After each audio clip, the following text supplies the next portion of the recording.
I'm going to go ahead and jump right in. Hey, it's so great everybody had the chance to join the call today. Again, if you could not make it or if you have to jump early, it will absolutely be recorded and shared. But welcome to 20 Minutes with Tony.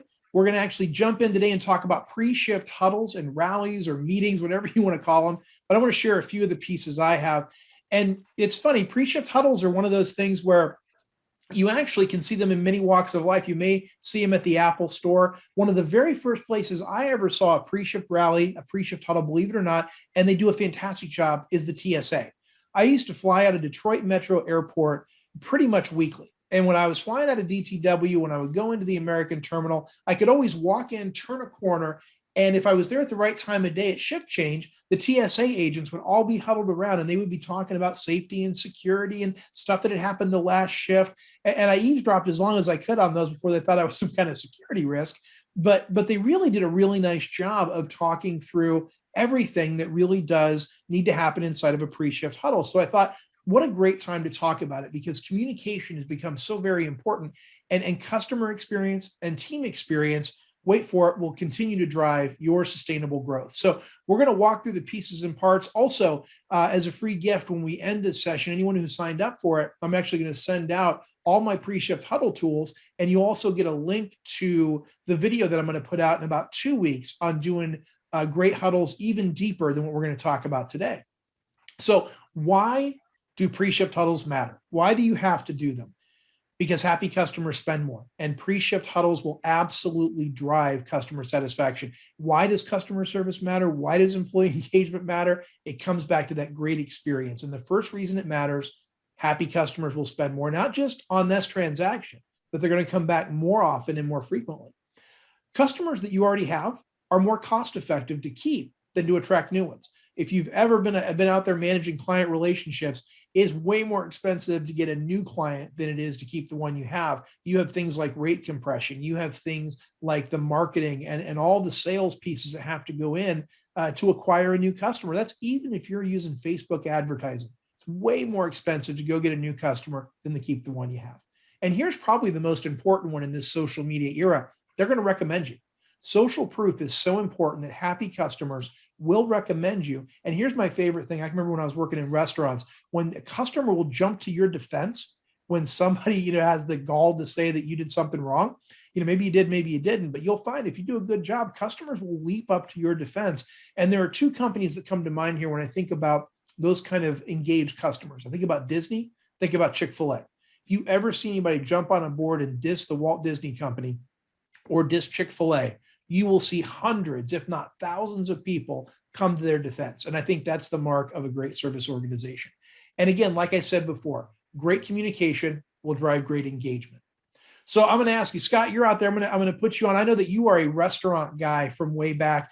How did you do the pre-shift huddles when you were in the restaurant biz? It's the one time a day that your team knows where you're going to be and when you're going to be there. And they have the ability, if they have questions or if something's wrong, as a manager, chef manager, I had 300 people direct report up to me.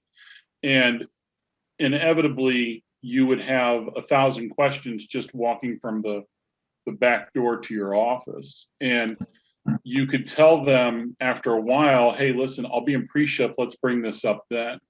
And it would allow you to have time to be effective in your routines of the day. They knew where you were going to be, and they knew you were going to be there every day, and questions could be answered at that time. That instead of you getting 1,000 questions, inevitably half of those would be the same question. Yep. And so they had a captive audience, you as the manager, at that point in time, and they knew that was going to happen every day. The other thing was that rather than going around from person to person to person and saying, we're switching over from sausage pizza to pepperoni pizza for the special today, you could just tell everybody at once, we're switching over to sausage pizza today because we, for whatever reason. Right. So I think that's great. You only had to put it out once, and they knew when you were going to be there. and they could answer those questions. I think that's fantastic feedback. It's so nice to hear that, because I know that communication with your teams was always so very important. And spoiler alert, anybody on the call, Scott and I, we go way back. So I know how adamant he is about that communication. And I always used to tell my folks when I was working with them in retail and hospitality, how many times do you absolutely want to answer the same question? Are you that much of a glutton for punishment? And the other reason it's so important is teams are hungry for training. They just are. People want to be engaged. They want to be trained. They want to be made better. And this is a stat that just kills me every time I hear it. 70% of employees report that they don't have mastery of the skills they need to do their job. And another 70%, by the way, report that they could think they could do a better job at what they were doing if they had that training. So just think about it. This is from the Harvard Business Review, but SHRM also has some amazing stats out there on training and development. And this is where, in my time in the restaurant business, my time in retail and hospitality, I will tell you, if you have friends who are in the restaurant business, go engage them if you are struggling with your pre-shift meetings, because they will help you, because it's price of entry 101, particularly if you run a restaurant that opens for the dinner day part. People always came in, you would sit and taste the meals for the day, you would talk things through, and it's just an important way to really get that done. But Scott, I don't know what your thoughts are, but I think restaurant leaders are about the best at doing pre-shift huddles of any discipline. I would agree with that. You've got a lot of moving parts and pieces when your operation is up and running and you're working with customers, and so getting information disseminated very quickly in a very limited amount of downtime that you do have, you learn to master the pre-shift pretty quickly, and you learn from your mistakes too. It's a time to do team building, acknowledge accomplishments, address concerns. It can be the best 10 minutes of the day. It can be. And I think when we hear about what people always want more of as associates and as mid-level managers, more communication. They want their leaders to learn about them. They want to be appreciated. They want to know their why. They want people, believe it or not, teams want their performance managed. They want to know where they're going sideways. They want to know where they're doing well. They want to know that they're grateful and that they're getting recognition. And they want to know they're going to get that time with their leaders. And this slide right now I've got up is one that you will see over and over again on our meetups here on our 20 minutes with Tony, because we're going to dig into this, how we sustain engagement as a big part of what we do, because great teams that are well engaged and well trained will give amazing customer service. Now, this is a quick screenshot of the form that I'm going to share, but remember, a form never led anybody. So you've got to keep them high energy, high touch, very communicative, and depending on your particular discipline, 5 minutes may be enough, 10 minutes may be enough, 15 minutes may be enough.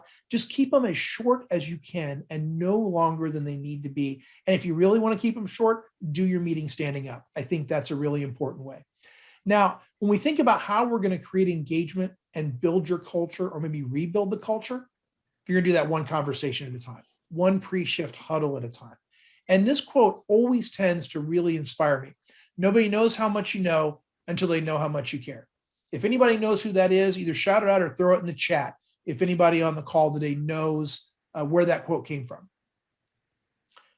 Well, it's my favorite president, Teddy Roosevelt, one of my absolute favorites. So I think Teddy is a great example of modern leadership. So, last week I had a quote from Walt Disney. This week it's Teddy Roosevelt. Who knows who it will be next week, but bone up on your quotes before you get on. So let's talk about a few key ways you can win the huddle. And again, there'll be a much deeper video. And also I will share out the job tools to go along with this after the call. So I'll make sure to get that out there so everyone can sign up. First, start by making the time. Scott, when you mentioned it earlier, alluded to this. You've got to make the time. And I kind of like the appointment television approach. Same time, same place. If you want to know if people are into your meetings and if you've made your point, they will come and drag you out of the office if you are late to the meeting. That is how you will know. Scott, you ever see them queuing up around the time clock when it was time? Yeah, they know, and they view it as a break and to fall back on your 10 to 15 minutes. If you tell them it's going to be 10 minutes, they know it's 10 minutes because at 10 minutes and 10 seconds, you see them starting to fidget. That's right. That's exactly right. It's a great, and I always used to have to tell my people in a lot of different arenas, it's a part of your work. It's a part of your day. Build it in, because we're going to do because you will hear out there, folks, there's no time for a pre-shift huddle. When you try to implement it, if you've never done it before, they'll say there's just no time. I promise you, if you make it interesting, you make it valuable, and you make it non-negotiable, people will find the time. Yep. Same time, same place. So again, I think we've got somebody joining our call. I always love newcomers. So at any rate, I always think that same time, same place is so very, very important. And again, it's that appointment television part. And then I think about keeping the energy positive, keep the energy high. Nobody wants a Debbie Downer. Nobody wants someone who walks out, hasn't prepared, hasn't taken the time. That's why the sheet is so awesome, because you can actually take the time to fill out what you want to talk about. Highlighting wins and losses. You got to talk about what went well in the shift. You got to talk about what didn't go well in the last shift. You got to talk about what your goals are. Otherwise, what's the point? So make sure you're highlighting those things. Engaging the team. Anybody on the call ever be in a one-way huddle where it's more of a sermon from the mount? Anybody ever have that happen? Oh yeah. What do you, Scott? I know I've been picking on you quite a bit. You're going to be sorry you dialed in, but what does it make you feel like if you were on the other side of that one-way huddle? What were you thinking the whole time if someone was just vomiting information at you? Yeah, it's not a speech. When you get to that point where you feel it's just a one-way conversation, you really have to work to engage them to come back, and that's where you start singling people out, and a lot of times you find they're terrified to say something because they don't know what the expectations are. And right. once you get into the routine of having this meeting every day, every time, same bat time, same bat channel, consistency is the key to that. You will suddenly find after about 3 days of doing these meetings, it turns into very much a two-way conversation. And the only time that you find that it doesn't, that it goes back to a one-way conversation, is post a catastrophic shift. If you had a bad shift where there were, and I'm not talking the usual call-ins, it was like there was a blizzard and a bunch of us had to spend the night, or we crashed and burned because we burned all the roast beef for dinner last night. That's a very solemn meeting, and that's where it requires you to know going into the meeting what it's going to be like, and you can get a gauge from your staff of what it's going to be like. And you have to kind of go in with a plan if you know you're going to walk into one of those meetings where it's not going to be a very fun pre-shift. Yeah, and that's good. That's where emotional intelligence as a leader, if you have that emotional intelligence, if you know your team, there are times as a leader, and I don't care what industry you're in, hotels, retail, IT, you're going to have these kind of meetings with your team. There are times you have to go in guns a-blazing. There are times you have to go in with a softer approach. You just have to know your team well enough to know what they need. And sometimes the next point, sometimes they just need a little bit of recognition. If you're not going through your comment cards, if you're not looking for ways to call out people, there's no better way to get people to want to come to a pre-shift than if they know you're going to give out a little bit of recognition, or better yet, give the team a chance to recognize each other. Because if you've never seen a cashier recognize a manager, or if you've never seen a valet, recognize someone who works the front counter, those things all tend to have so much power, because peer-to-peer recognition continues to be one of the most powerful ways to drive a positive work environment. Sharing those positive customer comments. We all get them, whether they were verbatim, whether they were on a comment card, whether somebody stopped you and told you one of your team did a great job. Make sure you're taking the time to share those positive customer comments, because your team will just get thirsty and hungry for more and more recognition. And then I think here's the one that I see most managers forget, and we already alluded to it a little bit. It's not a sermon, right? It is, you are not laying down the stone tablets. There are times, if there's a lot going on, where you may do a majority of the talking, but even if you have to give somebody, a planted comment or something to share, whether it's around safety or sanitation or something that went on the last shift, make sure you have someone ready to take on a role and speak in that meeting, because that's a powerful way to build engagement. I always used to just, give somebody a talking point. Again, safety is always a good one, or a customer service tidbit, always an important way to do that. Highlight safety and sanitation as a part of your conversation. It's always been important, but now more than ever. And it doesn't matter, not just about restaurants and healthcare. I don't care what industry you're in. make sure that if you're taking care of people and serving people in your space, that safety and sanitation are on your list. It's a great chance to manage into the shift, especially if you're in a high energy piece like hotels or restaurants or retail, where you're actually going to open up or have a shift change. Get your team ready and then manage them right into the opening of that shift. And then tie everything back to customer service. What's the why? Why does it matter? Why is it important? Why should anybody care? Why does it take care of people? And why the heck should anybody do anything you're talking about? Make sure you're tying back to those wins, because that's how you're going to get people engaged. And I will tell you, as we sort of come to the end of the formal piece here, because remember, this is not about me yammering on, this is about the opportunity to have a conversation. I believe that pre-shift meetings represent a daily chance to train, recognize, and communicate. And that's what our teams tell us, what every team, and I don't care what organization you're in, if you did a Gallup poll last year, they told you the same three things. They told you didn't train them enough, they didn't recognize them enough, and you didn't communicate with them enough. It's every employee's battle cry every day. This is a great way to really take the teeth out of that and start to address some of their core concerns. And you're going to watch engagement go through the roof if you're doing these daily lineup meetings. So before we go into Q&A, if you are looking for a little bit extra, a little bit more, I do growth consulting. You can reach out to me at igniteyourservice.com. You can send me an email. You can go ahead and reach out to me, directly there. Employee training and development, whether you need some help connecting your strategy to your team, whether you just want me to come in and do some motivational keynotes and workshops, whether you need some leadership development, again, give me a call, because what we can do really well is look at your giant vision for your organization and tie that back to the nuts and bolts training for your team, your leaders, and your executives, by the way, to drive continued success.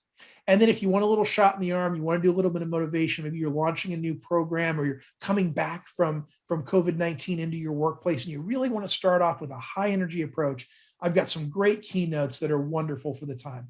My favorite one right now to do, it's time for a comeback. I go through the comeback strategies and frameworks of people and place and process and product, and how that passion can drive great experiences. And then on the training side, something a little deeper, we can do full day workshops to help your team ignite their leadership or ignite the customer service in your organization with skills training, role playing, anything you need to really drive great experiences for your team and for your customers. Now, the reason this works, I will tell you, is because I do love to tell a story. I love to tell stories and tie them back to why this stuff works in the moment, to connect people to their why and focus on people. That is why this very much works, because we want to change behaviors, hearts, and minds. And by the way, we want to have some accountability and follow-up, which really is the secret sauce to success with any change effort you're embarking on. But with that, before we go to the last piece around what's going to be on next week and your course of action for this week, I'm going to throw it open. I got a few online questions, but before that, I know we got a few people on the call. Anybody have any questions about customer experience and general stuff going on in your operations, pre-shift huddles? Anything I can answer? Well, while you're thinking about it, I'm going to answer the one online question I got. Someone could not join today, but Brad had a question about how to get leaders involved in doing pre-shift huddles. Because Brad's situation is basically, he's doing all the pre-shift huddles himself, but he's got a leadership team that he wants to get more engaged. So I thought that was a good question to share. So my advice, and I've had to do this before, is take baby steps. First of all, make sure people feel comfortable in front of a group. Give them some opportunities to speak in very small groups to get their confidence up. Give them a little bit of feedback on, not fidgeting and not doing the box step and looking at their audience and not talking too fast. And then help them practice it. Help them craft their pre-shift huddle. Let them practice it with you so that they can feel more comfortable and confident. Even maybe start by giving them one section of the huddle to do. And then as they get more and more comfortable, give them more and more of the huddle to do. And the next thing you know, they'll be doing the whole huddle for you. And then all you need to do is to show up and give them support. Come by every now and again and speak up, maybe be a guest host or a guest speaker so that your team doesn't lose track of you as the main leader in whatever area or organization, because you want to make sure that you're always giving that endorsement of this process. But that said, that has been something I've had a lot of success with. So if anybody has any other questions, be sure to raise your hand or throw them in chat. But let me double check here and make sure we don't have any questions in chat here. Mark is asking, what's your elevator speech of the difference between CX and CS? So that's fantastic, because if we're talking the difference between customer experience and customer service. So customer service is very much about hospitality. For me, customer service is about those moments and those behaviors and those in the moment interactions and conversations that you have. And I think they're very important. But customer service and hospitality is a part of a wider experience that a customer would have. So if I think about the three pieces I always believe drive customer experience, you've got your hospitality, you've got your quality, and then you've got your ease of use. And those things all together really do contribute to a really great customer experience, for a guest, for a customer, for a consumer. And that's where you start to get to think about really cool things like not only the customer service and hospitality, but what does the uniform look like? What is the quality of the product being provided?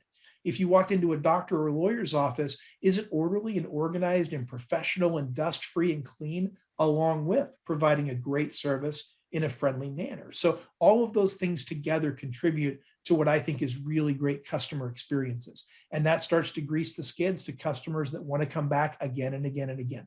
So that was a really great question. Thank you for sharing that. I always forget to look at the chat, so I'm glad that I get those little prompts every now and again. And then as we kind of move to the finish line here, I want you to take a little bit of action this week. 3 things that I'm asking for. Find a time every day or every shift to meet with your team. If you have not started the pre-shift huddles, start now. And you can start small. You can start with a safety note. You can start with a sanitation note. You can start with a sales building note. Whatever it is that you want to focus on to start with, then start to expand them. So everybody can give you a minute, then maybe build it to 4 minutes and 6 minutes, and then wherever you need to land with 10 or 15 minutes. Plan your meetings. That's why the form and the sheet is so important, because it helps you get your conversation framed up and keep that communication two-way. It's not a sermon. It's not a monologue. It wants to be two-way. And then if you want to learn a little bit more, visit me at igniteyourservice.com to get your free 45-minute strategy session. Would love to talk a little bit more about that. Next week, I know everybody always wants to know what next week's topic is. It is Experience Ignition Framework, where we take safety, hospitality, quality, and simplicity, and we talk about how that scales in to all the different pieces of your daily work. And that is around people, place, product, and process. Because nothing matters if you don't know who's going to do it, where it's going to happen, how it's going to happen, and really what that thing is that you're going to provide. So taking all those things and sort of putting them together in a way that's easy to understand and support all of these kind of commingled activities that lead into customer experience is going to be our focus next week. I know it sounds complicated. My job is next week to make it simple, I promise. If you haven't connected with me, you can find me just about anywhere. So please take a look, connect with me. And I will just say thank you to everybody for giving me a few minutes of your day. Here's my contact information. We're recording this today. I'll make sure to get it up live within the next few days so you can download it. But that said, I will ask one more time, any other questions or comments before we jump off today? All right. Well, hey, Scott, thanks for the conversation within there today. Mark, thanks for joining. Thank you to all who are watching recorded and those who submitted questions. Have a good rest of your day, and we will talk to you next week, everyone. Thanks, Tony.